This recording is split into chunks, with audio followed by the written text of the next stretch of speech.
우리 성도 여러분들께 좀 죄송한 말씀을 드려야 되지 않을까 생각을 합니다. 기대를 갖고 베드로전서를 시작을 했지만 사실 베드로전서가 그렇게 쉽지 않은 책인 것은 여러분들이 설교를 지금까지 들어오면서 잘 아실 것입니다. 베드로전서가 전체가 5장으로 되어 있고 우리가 지금 3장까지 공부를 했습니다. 3장까지의 베드로의 권면을 통하여서 이 권면들이 참 우리에게 위로가 될 것이다 라는 생각을 하기는 하지만 사실 우리 성도의 삶이 현실에 묶여 있다 보니까 이 베드로의 권면이 현실을 뛰어넘어서서 미래까지 전체를 아우르고 있기 때문에 현실에만 갇혀 있는 우리 성도들에게는 어쩌면 그다지 위로가 되지 않겠나, 않을 것이다 라는 생각을 하기도 합니다. 그래서 이 베드로전서를 통하여서 우리 성도 여러분들이 더 많은 위로를 받고 더 많은 권면을 받았으면 좋겠다 하는 그런 생각을 하면서도 한편으로는 참 죄송한 마음이 들기도 합니다. 왜냐하면 이게 지금 신앙의 원리이기는 한데 우리가 언제든지 생각을 해보면은 신앙의 원리를 알고 있어야 하지만 아까도 말씀을 드렸지만은 현실이 그렇지 않잖아요. 현실에서는 원리도 중요하지만 지금 당장에 위로가 필요한 것이 우리의 삶이라 하는 것입니다. 그래서 좀 죄송하기도 하고 그렇습니다. 그러나 어쩌겠습니까? 우리가 이 권면의 말씀을 들으면서 베드로가 우리에게 위로하고 있는 이 권면의 말씀으로 좀 힘을 얻어야 되지 않겠습니까? 그래서 다시금 4장과 5장을 통하여서 하나님께서 주시는 위로의 말씀을 듣고 우리 성도 여러분들이 좀 힘을 얻으셨으면 좋겠습니다. 자, 아까 말씀드린 대로 이 현실에 갇혀 있는 우리의 삶이 있다 보니까 항상 현실을 생각하지 아니할 수가 없습니다. 왜 그렇습니까? 우리는 미래가 보이지 않기 때문에 그렇습니다. 미래를 볼 수 있다면 참 좋겠지요. 예를 들어서 이런 겁니다. 제가 오늘 복권을 샀습니다. 이 복권을 살 때 내일 당첨될 거라는 것을 확신하면은 여기에서 안 살 분들이 아마 없을 것입니다. 다 사시겠지요? 그렇습니다. 이와 마찬가지로 미래가 확고히 결정이 되어 있다면은 지금 내가 지금 좀 힘들어도 그래 내가 이 복권 사면 내일이면 괜찮아질 거야 이런 생각 때문에 오늘 그래 조금만 견디면 되겠지 이럴 것입니다. 그런데 사실 우리 현실은 그렇지 않잖아요. 내일 당장이 전혀 보이지 않기 때문에 과연 오늘 하루를 살아가는 것이 당연할까 마땅할까 이렇게 사는 것이 올바른 것일까 그렇지 않다면 과연 어떻게 살아야 될 것인가 하는 그런 염려들을 많이 할 것입니다. 그러다 보니까 누가복음 12장 13절에서 21절에서 예수님께서 비유로 말씀하신 한 부자의 비유가 있잖아요.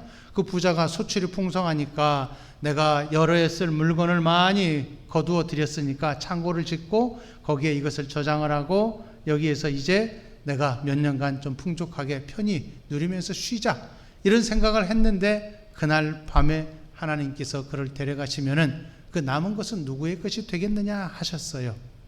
그처럼 우리는 미래를 예측할 수 없기 때문에 현실에서 무언가를 움켜쥐고 있어야만 내 마음이 사실 편안한 것입니다. 움켜잡고 있어야만 무언가 저장을 해놓고 있어야 미래가 안전하다라고 우리는 보통 생각을 하고 있다 그 말입니다. 그렇기 때문에 현실을 살아감에 있어서 우리는 미래보다는 이 현실에서 무언가를 얻어내려고 한다라고 하는 것입니다. 그러다 보면은 우리가 신앙생활을 하면서 하나님을 온전히 의지하지 못하는 모습을 보일 수도 있고 성도라 하면서도 하나님을 믿고 하나님을 의지함에도 불구하고 이 현실에 갇혀서 지금 내가 어려움에 넘어지면서 이 믿음이 어느 때는 흔들릴 수도 있는 그런 상황이 발생할 수도 있습니다. 특별히 우리가 아까도 기도했지만은 육신적으로 많이 연약해진 상황에서는 이러한 일들이 참 많이 일어나기도 합니다. 이런 때 우리가 무엇을 생각해야 되느냐 하면은 늘 말씀드려 왔던 바이고 베드로 사도가 우리에게 계속 권면한 바이지만은 우리의 미래가 보장이 되어 있다는 이 사실입니다. 아까 말씀드린 것처럼 내일 복권에 당첨될 것이면 오늘 당장 복권 사요. 그와 마찬가지로 하나님께서 베드로를 통하여서 우리의 미래가 얼마나 확고하게 약속이 되어 있느냐, 이것을 배우고 이것을 바라보게 되면 현실의 삶에서 우리는 이기는 삶을 살아갈 수가 있다는 것입니다. 베드로전서 1장을 시작하면서 이 편지를 받았던 그 성도들이 누구인가를 말씀을 드렸지요. 소아시아 지역에 흩어져 있던 나그네들이지요. 이들은 강제로 이주를 당해서 자기의 고향을 떠난 사람들이었어요. 그러면 그곳에 살고 있었던 토착민들에게는 이들은 주변인에 불과한 것이고 이방인에 불과한 것입니다. 그러다 보면 손가락질을 받고 박해와 멸시와 천대를 받는 그런 상황 속에서 그들이 주인으로 살아가지 못하고 거기에서 오히려 그 토착민들의 종으로 살아갈 수밖에 없고 그들의 고용인으로 살아갈 수밖에 없는 그런 상황에 처해 있더라 하는 것입니다. 그런 상황에서 과연 그들에게 어떤 소망이 있을까요? 내가 여기에서 조금 더 안정되게 살려면은 땅이라도 조금 가져야 되는데, 이 땅을 살려면은 돈이 있어야 되는데, 돈을 얻으려면은 또 일을 해야 될 텐데, 과연 이 사람들이 나에게 일을 맡길 수 있을 것인가? 이 사람들이 나를 믿을 것인가? 나는 이방인인데 이들이 나에게 일을 줄 것인가? 그러다 보면은 가장 하층민으로서 가장 밑바닥에 일을 하다 보면은 돈을 언제 봅니까? 그러다 보니까 땅을 살 수도 없어요. 그러면 미래가 전혀 보이지 않는 그런 상황에서, 그 안타까움 속에서 이들이 신앙 하나만을 가지고서 견딜 수 있다라고 하는 것은 사실은 그렇게 쉬운 일은 아니라 하는 것입니다. 그럼에도 불구하고 베드로가 권면하고 있는 바가 무엇이냐면 삶의 기반인 것입니다. 삶의 기반을 말해 줌으로써 이 기반을 따라 살아갈 때 우리에게 어떤 약속이 있느냐, 이것을 확고하게 주면서 베드로는 우리로 하여금 이 약속을 의지하여서 오늘을 살아낼 것을 요구하고 있는 것입니다. 그래서 2장 11절부터 시작하여서 베드로가 권면한 두 가지 주제는 그것입니다. 하나는 육체의 정욕을 제어하라는 것입니다. 그리고 또 하나는 그리스도인으로서의 선한 행실을 보이라 라고 하는 것입니다. 이 두 가지의 권면을 따라서 베드로는 제도와 어떤 질서에 그리고 권위에 순복해야 할 것을 우리에게 가르침을 주었고, 그리고 지난주에 배운 것처럼 우리에게 있어서 이 성도의 신앙의 마지막은 확고한 승리가 주어지고 있다는 것을 우리가 배웠습니다. 그렇기 때문에 우리 성도의 신앙은요, 결코 무너지지 않는 확고한 승리를 이미 보장으로 받았다라고 하는 것입니다. 그러나 계속 말씀드린 바이지만 현실은 이 확고한 승리를 볼 수가 없어요. 왜냐하면 눈에 보이지 않잖아요. 그렇기 때문에 눈에 보일 만한 무언가 확고한 증거를 베드로가 오늘 본문을 통해서 지금 주고 있는 것입니다. 베드로 사도는 지금 계속하여서 예수 그리스도를 신앙의 모범으로 우리에게 보여주고 있어요.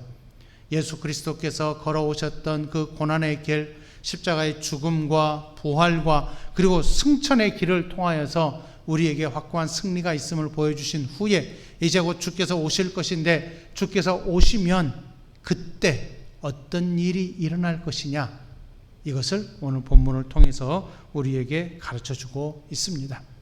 그래서 우리가 배워야 할 것은 이것입니다. 지금 여기에서 성도가 어떤 마음 자세를 갖고 종말을 준비하면서 살아야 되겠느냐 하는 것입니다. 1절과 2절은 우리의 지금 현재 형편과 처지에 대해서 가르쳐 주고 있습니다. 1절을 한번 보십시오. 그리스도께서 이미 육체의 고난을 받으셨다. 그래서 우리도 똑같은 육체의 고난을 받으니까 너희도 같은 마음으로 갑옷을 삼으라 했습니다. 예수 그리스도께서 걸어오셨던 그 길을 우리가 가야 된다라고 요구를 하고 있고, 그 다음에 이는 육체의 고난을 받은 자는 죄를 그쳤다라고 말하고 있습니다. 그리고 그 후로는 다시 사람의 정욕을 따르지 않고 하나님의 뜻을 따라 육체의 남은 때를 살게 하려 함이라, 이렇게 권면하고 있어요. 자, 죄를 그쳤다라고 말을 하는 것은 이제 성도가 되면 더 이상 죄를 짓지 않는 자리에 들어왔을까요? 그걸 말하는 것이 아니라 죄를 향하던 그 방향에서 딱 멈추고 거기서 방향을 180도 완벽히 뒤로 돌이켰다라고 하는 것입니다. 그러니 죄를 그쳤다라고 하는 것은 뒤에는요, 죄의 유혹이 아직도 계속 있어요. 이리 와라, 이리 와라 하면서 이쪽이 더 좋은데 뭐하러 그쪽으로 가느냐라고 이 유혹이 우리 성도들에게 계속 있어요. 그러나 방향을 틀었으니까 그게 바로 죄를 그쳤음이니 그 의미입니다. 방향을 바꾸었으니까 2절에서 사람의 정욕을 따라 살지 않고 과거의 욕심을 따라 살지 않고 과거에 내가 살고 싶어 하던 대로의 그 모습으로 살지 않고 이제는 방향을 틀어서 어디로 갑니까? 하나님의 뜻을 따라 육체의 남은 때를 살게 하려 함이라 했어요. 이게 성도의 신앙의 시작점이에요. 그래서 육체의 남은 때, 예수를 믿은 이후로 믿은 성도의 삶의 방향이 무엇이냐 하면은 하나님의 뜻을 따라서 육체의 남은 때를 사는 것이라 하는 것입니다. 이것이 바로 우리가 성도가 지금 처해 있는 형편과 위치라 이렇게 말씀을 드릴 수가 있습니다. 이것은요, 뒤에서 어떤 모멸감, 어떤 박해, 어떤 비난 이러한 것들이 있다 할지라도 우리는 이제는 그것을 듣지 않아야 되는 방향을 지금 잡고 있다는 것을 의미합니다. 그러나 계속 말씀드린 바이지만은 이것을 알고 있다고 해도 지금 현실의 삶이 불안하기 때문에 미래를 어떻게 내가 얻을 수 있을까, 이 안심하고 편하게 나아가면 참 좋겠는데 한 치 앞도 안 보이기 때문에 과연 나는 어떻게 해야 되는가, 방향을 바꾸기는 했는데 과연 이것이 옳은 것인가 하는 이런 생각까지도 들거든요. 그래서 어쩌면 우리 성도 여러분들 가운데에서도 내가 신앙생활하는 게 잘하는 걸까, 그냥 옛날로 돌아가서 옛날 방식으로 그냥 살면 더 잘 살지 않을까 하는 그런 모습을, 그런 생각을 가진 분들도 아마 있었을 것입니다, 예전에는. 그러나 우리는 그렇지 않다는 것을 잘 알고 있습니다. 왜냐하면 방향을 틀어놓은 이곳이 가장 좋은 곳이기 때문에 그렇습니다. 그래서 베드로가 5절과 6절에서 이렇게 권면을 하고 있습니다. 이것이 바로 우리 성도에게 주어지는 가장 중요한 신앙의 내용이라, 그리고 우리가 가지고 있어야 될 확고한 그 승리의 내용이라 하는 것입니다. 5절을 보시면 이렇게 되어 있습니다. 그들이 산자와 죽은 자를 심판하라고 예비하신 이에게 사실대로 고하리라 이렇게 말합니다. 이들이 누구입니까? 그들이 산자와 죽은 자를 심판하기로 예비하신 이에게 사실대로 고하리라. 그들은 바로 우리를 비방하는 자들입니다. 그 비방하는 자들은 3절과 4절에 나와 있는데요, 우리가 예전에 살던 곳에서 같이 어울려 살던 사람들이에요. 그런데 우리는 신앙을 갖고 돌아왔잖아요. 그러니까 그들은 그 자리에 남아 있어서 우리가 방향을 바꾸니까 우리를 비방을 했었는데, 이들이 마지막 날에 우리에게 하나님 앞에 우리에 대해서 사실대로 고할 것입니다. 어떻게 고하느냐 하면은 6절에 보니까 이를 위하여 죽은 자들에게도 복음이 전파되었으니, 이 표현을 6절에서 쓰고 있습니다. 죽은 자들에게 복음이 전파될 수는 없습니다. 왜냐하면 죽은 자들은 이미 그는 심판을 받은 자리에 있거든요. 그러면 이 의미가 무엇이냐 할 때에, 죽은 자들이라는 의미는 죽은 채로 하나님의 심판대 앞에 섰을 때 이들이 심판대 앞에서 복음이 옳았구나 라고 고백을 한다라는 것입니다. 이 의미가 사실은 굉장히 어려운 부분이기는 하지만은 베드로가 지금 권면하고 있는 내용을 따라가다 보면은 죽은 자들에게도 복음이 전파되었다 하는 것은 그들이 살아있는 동안에는 복음이 전파되어도 그들은 복음을 받지 않았어요. 그래서 그들은 결국 멸망의 자리에 가는데, 우리 주님 다시 오실 때 어떤 일이 있습니까? 하나님께서 산자와 죽은 자를 심판하실 것입니다. 산자는 어떤 사람들입니까? 바로 복음을 받아들인 사람들입니다.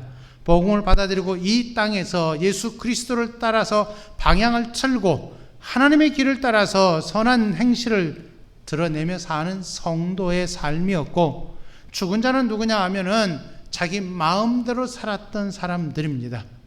그래서 그들은 결코 이 복음을 따르지 않았어요. 그런데 복음을 들었다, 이 말은 하나님의 심판대 앞에 섰을 때에 죽은 자로서, 심판을 받는 자로서 하나님의 복음이 옳았구나, 이것을 인정하게 되었다라는 의미입니다. 그리고 이들이 그 복음을 인정하고 나니까 어떻게 됩니까? 이는 육체로는 사람으로 심판을 받으나 영으로는 하나님을 따라 살게 하려 함이라 했습니다.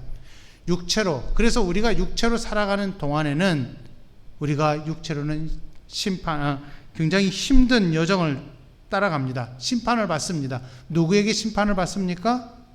복음을 듣지 않았던 죽은 자들에게 우리가 심판을 받습니다.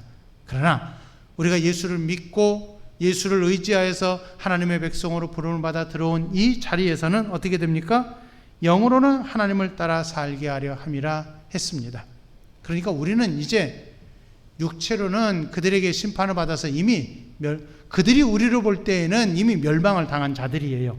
그러나 우리는 하나님 편에서 볼 때에는 어떤 자들입니까? 영으로 살아있는 자들이라 하는 것입니다. 그래서 지금 육신의 삶으로 살아가는 동안에는 그들과 함께 우리가 교류할 수 없어요. 그들은 우리를 멸망의 자식들이라고 말하고 있고, 우리를 비방하고 우리를 박해하고 자기들의 삶의 방식을 따르지 않는다고 우리를 박해할 것이지만, 하나님 편에서 볼 때에는 우리는 영적으로 살아있는 존재들이고, 마지막 날에 하나님의 심판대 앞에 섰을 때 그들이 하나님께 무엇을 고백하느냐 하면, 맞습니다, 이들의 삶이 옳았습니다, 이렇게 고백할 것이라 하는 것입니다. 그러면 그들이 하나님의 심판대 앞에 섰을 때 우리의 삶이 옳았다라고 고백을 할 때 우리는 어떤 존재입니까? 이러한 분명한 확신을 갖고 있으니까 지금 현실의 삶을 살아가는 것이 옳다라는 것입니다.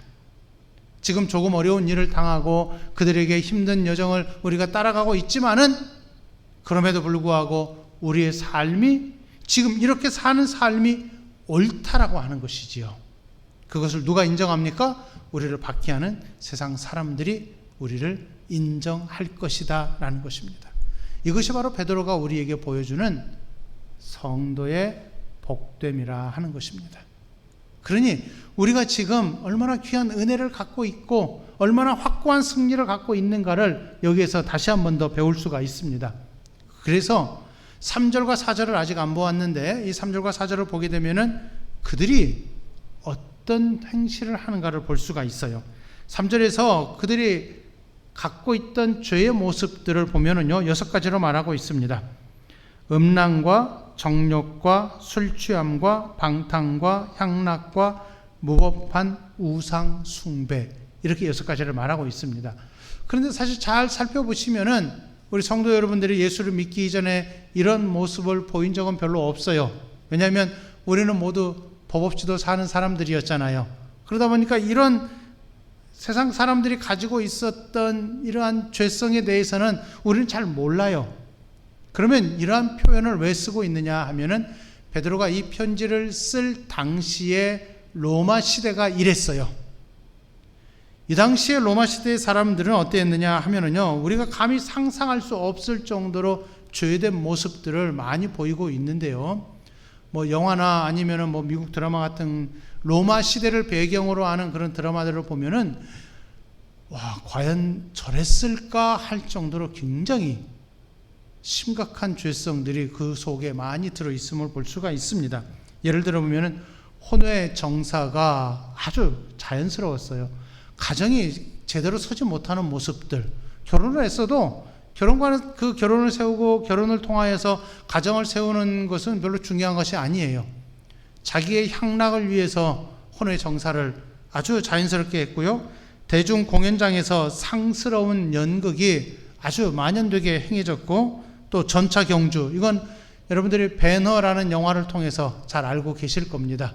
그런 전차 경주 있었고요. 또 검투사들의 피 튀기는 싸움이 있었어요. 그 콜로세움이라고 하는 그 공연장에서 검투사들이 싸우는 것을 보면서, 거기에서 피가 튀는 것을 보면서 사람들이 즐거워하고 기뻐하는 그런 모습들, 열광하는 그런 모습들, 이게 굉장히 죄된 모습들이 아닙니까? 이런 것들이 있었어요. 이런 것들이 거의 일상다반사로 행해지고 있던 때에 베드로가 이렇게 6가지만 말한 것은 아주 조금 말한 것이라 이렇게 볼 수가 있습니다. 그런데 예수를 믿고 나니까 이러한 것들이 다 가치가 없더라 하는 거예요. 그래서 방향을 돌이켜서 하나님 쪽으로 향했는데 4절에서 이들이 이렇게 말합니다. 너희가 그들과 함께 그런 극한 방탕에 다름질하지 아니하는 것을 그들이 이상히 여겨 비방했다. 이렇게 말합니다. 참 이상하다. 야, 이거 굉장히 재밌는데 왜 이유 재미없다고 너희들은 떠나가느냐? 이리 와, 다시 와. 너희가 원래 살던 자리는 여기야. 거기로 가면 안 돼라고 하면서 우리를 비방했더라 하는 것입니다. 그러나 그들의 비방, 그들의 박해, 그들의 모멸, 이러한 것들을 참고 견딜 수 있는 이유가 어디에 있느냐 하면은 아까 말씀드린 대로 5절과 6절에서 그들이 결국 하나님의 심판대 앞에 섰을 때 우리의 행실이 옳았다라고 인정할 것이라 하는 것입니다. 지금은 모릅니다. 왜냐하면 눈에 보이지 않기 때문에, 미래가 전혀 보이지 않기 때문에 지금은 그들이 알 수도 없지만 결국 누가 옳은 방향으로 가고 있느냐 하면 하나님의 백성인 우리들, 우리 성도들, 예수 그리스도를 나의 구주로 고백하는 우리 성도들의 삶의 방향이 옳더라 하는 것입니다. 이게 바로 육신의 삶으로 사는 동안의 최종 결과라 이렇게 말씀드릴 수가 있습니다. 그렇다면 우리 성도가 지금 이러한 극한 방탕에 처하지 아니하고 우리가 오히려 방향을 반대로 잡았을 때 우리가 삶의 방향을 잡은 이곳이 어떤 곳이냐를 생각을 해볼 필요가 있습니다. 이러한 극한 방탕을 한마디로 표현을 하면은요, 시간 낭비의 삶을 살았더라 하는 것입니다. 하나님께서 우리 사람에게 주신 사명이 분명히 있어요. 그것은 창세기 1장 26절부터 28절에 나오는 대로 문화명령이지요. 이 땅을 정복하고 이 땅을 다스리고 이 땅에 충만하고 이 땅에 하나님의 영광을 드러내는 삶을 사는 것입니다. 그러나 이것이 아담의 타락으로 말미암아 이 문화명령 자체가 와해되어 버렸고 인간은 자기 마음대로 사는 존재가 되고 말았어요.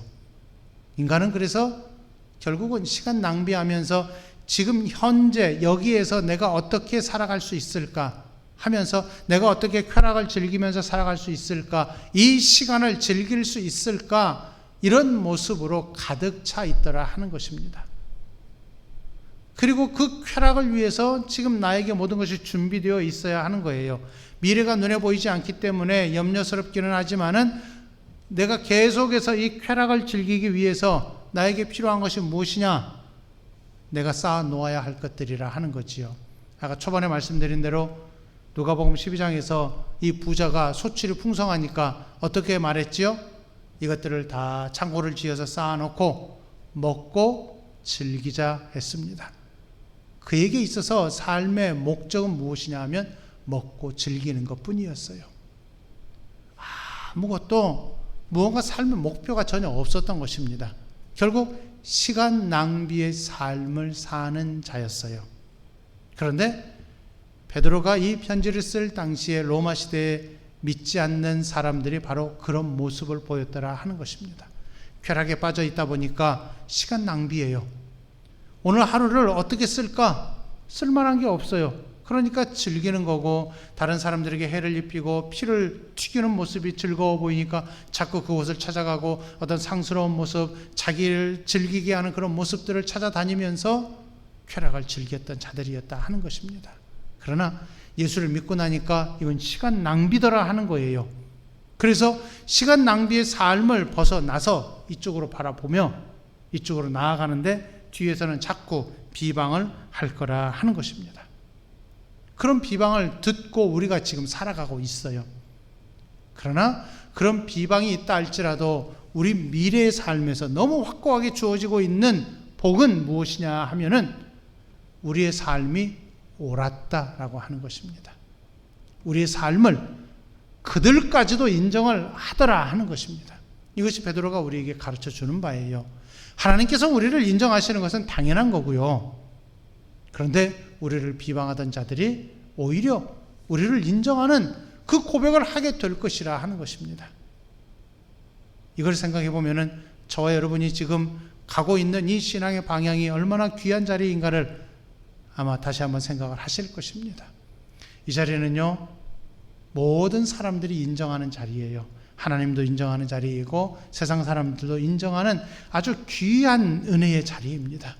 우리가 이 은혜의 자리에 부름을 받아 들어왔기 때문에 지금 이 현실의 삶에서 고난이 조금 있다 할지라도 우리는 시간 낭비하면서 사는 존재가 아니라 시간을 아끼면서 이 시간을 하나님을 위해 사용을 하고 내가 미래를 준비하면서 살아가야 하는 것입니다. 이것이 바로 종말을 준비하는 성도의 삶이라 이렇게 말할 수가 있습니다. 여기서 우리 바울 사도의 권면을 한번 들어보겠습니다. 에베소서 5장 15절과 16절 말씀입니다. 자, 우리 화면을 보면서 우리 같이 읽겠습니다.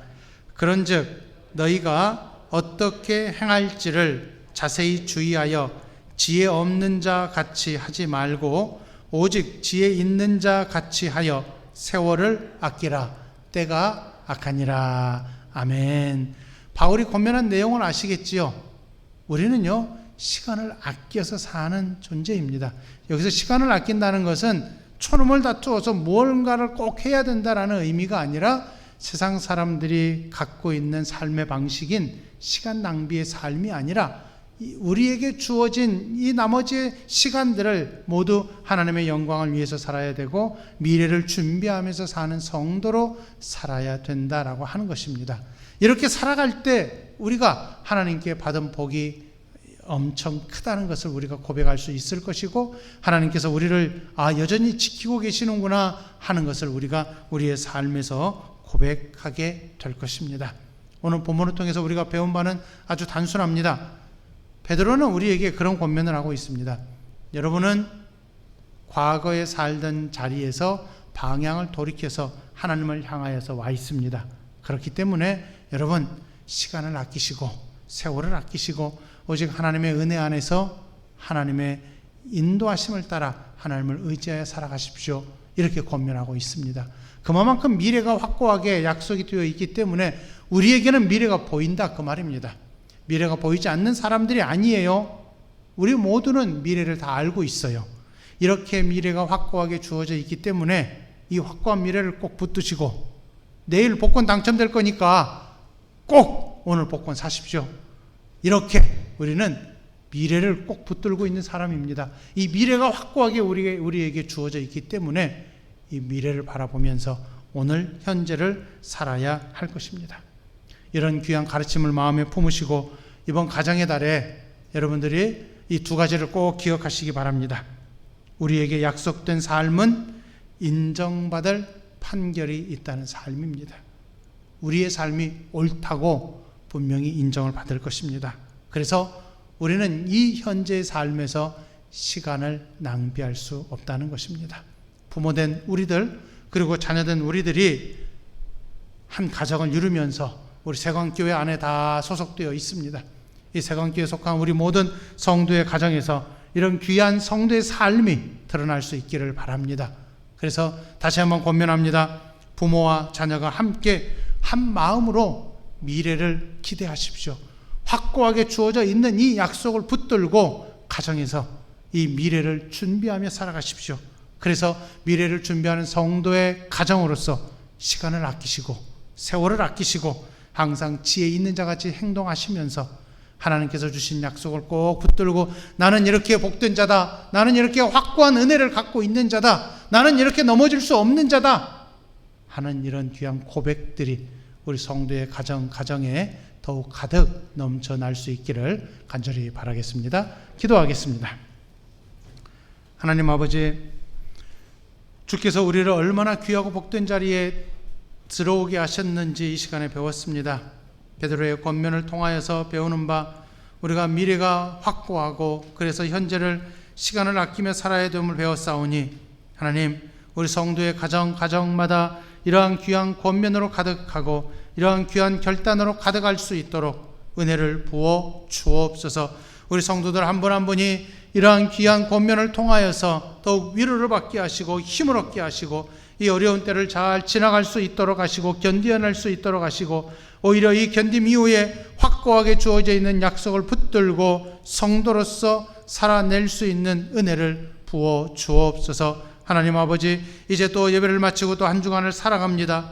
한 주간의 삶에서 베드로의 권면으로 힘을 얻고 더욱더 힘을 내어서 약속을 마음에 품고 승리하는 성도로서 하나님을 향하게 하시고 성도의 가정마다 이러한 복된 일들이 더욱 많아질 수 있도록 은혜를 부어 주옵소서. 그래서 우리 성도들 가정이 참으로 믿음의 반석 위에 든든히 서게 하시고 흔들림 없이 하나님을 바라보며 예수 그리스도를 의지하여 예수 그리스도께서 걸어가신 그 길을 따라 살아갈 수 있도록 은혜를 베풀어 주옵소서. 예수님의 이름으로 기도하옵나이다. 아멘.